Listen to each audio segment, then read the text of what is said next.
Air Force commanders had correctly assumed that the Egyptians would be unprepared, with most officers still driving to their bases.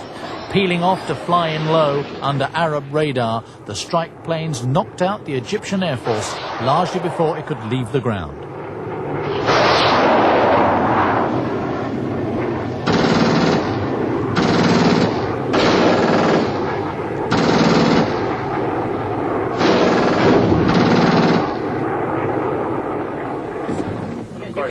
Air crews flew some 500 sorties before mid-morning. At each briefing, pilots were told their first priority was to destroy planes on the ground, spending as long as possible over the target and returning on minimum fuel. Mirage 3s speed to their distant targets, flying low over the Mediterranean to evade Egyptian radar. Some Egyptian MiGs escaped the onslaught. Altogether, 19 Egyptian air bases were put out of action and over 400 planes destroyed as the Israeli jets arrived simultaneously over their targets.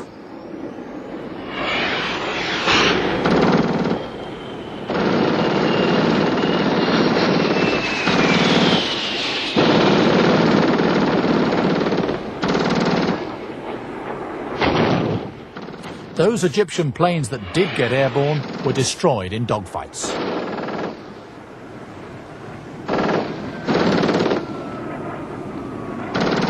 The Israelis lost 26 aircraft, but one air supremacy, which proved decisive in the fighting to come.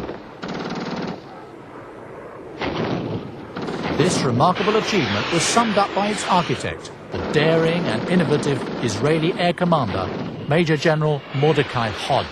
The Egyptian Air Force was destroyed, or almost destroyed, in 3 hours.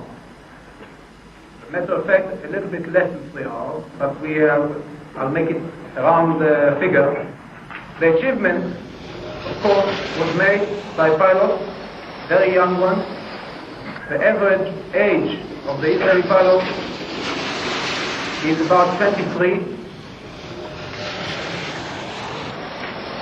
They are all trained here by the Israeli Air Force. And now I can say they are the best pilots in the world.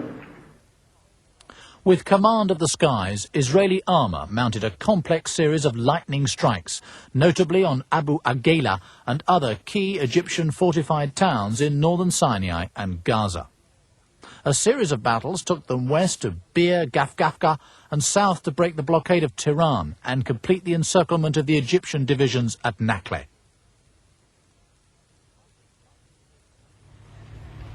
Monday, June the 5th, 1967, and the Israelis prepared to launch their singularly devastating offensive across the Egyptian border.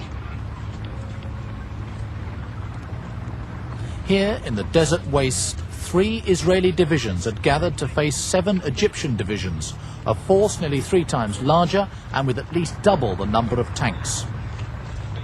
The assault was spearheaded by the British Centurion tank, which decisively outscored the Russian-built T-54-55s used by the Egyptians. Alongside them, jeeps with anti-tank recoilless rifles. The speed of the advance surprised the Egyptians, who expected the slower tempo of opening moves seen in 1956. But instead of striking at the centre, the Israelis attacked Gaza.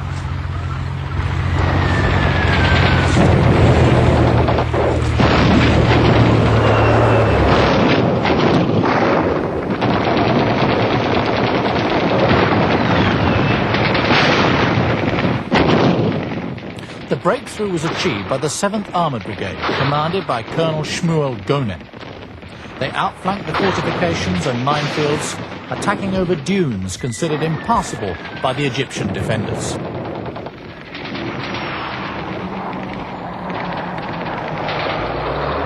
Fierce hand-to-hand fighting followed the tank battle, and the main towns fell before dusk on the first day.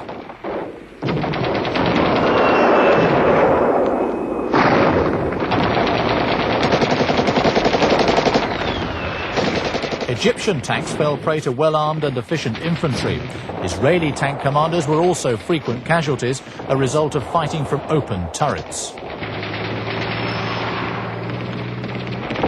Some trenches were only cleared after bitter exchanges.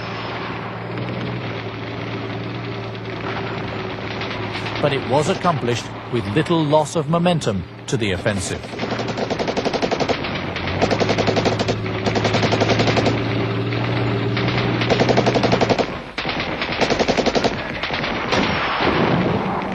The strategy continually was to trap and encircle enemy armour and destroy it as it tried to break out.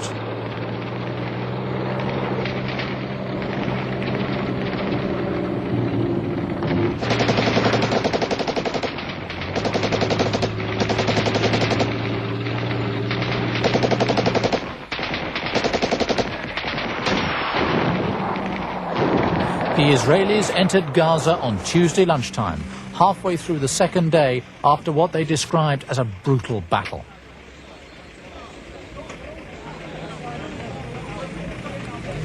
But the pause, like the welcome, would be short-lived.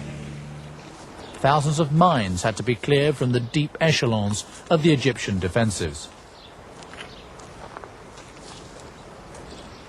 But as some rested momentarily, others fought street battles to flush out the last resistance by Egyptian commandos. It was a bitter and unexpected defeat for the Egyptians. The Egyptian commander in Gaza, Major General Abdul Munah Husseini, still looks bewildered by the speed of his forces' demise as he signs the surrender document, hastily scribbled out on a scrap of paper by his Israeli captors.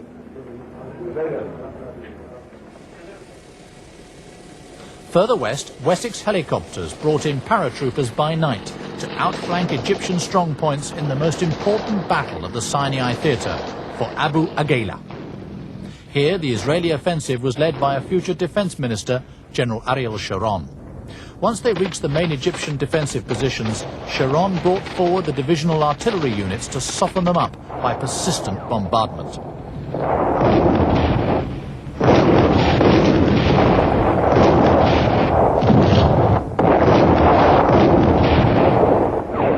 Abu Agaila fell at lunchtime on the second day after what was probably the most complicated battle of all the Arab-Israeli wars. By Wednesday, Egyptian forces were fleeing for safety beyond the Suez Canal. Israeli training aircraft, modified to take rockets, joined the attack on the disintegrating Egyptian armies. They swooped on the fleeing convoys as they converged on the bottleneck of the Mitla Pass, just 20 kilometers from the Suez Canal.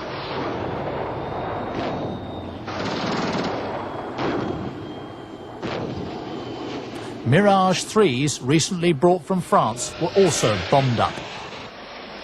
Refuelling, rearming and changing pilots took just 7 minutes before the next series of strikes that decimated the Egyptian army east of Suez.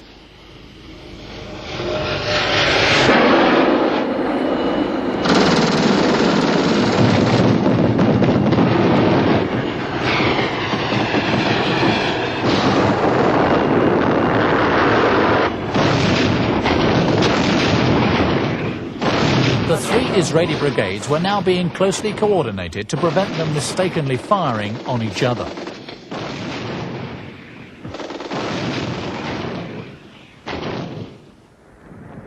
Seven Egyptian divisions, 70,000 men, were totally destroyed in scenes that became famous around the world. In many cases, vehicles and weapons were simply abandoned in the haste to get back to the Suez Canal. Hundreds of vehicles littered the landscape. With the dramatic collapse of the Egyptian army, the way was wide open to the Suez Canal.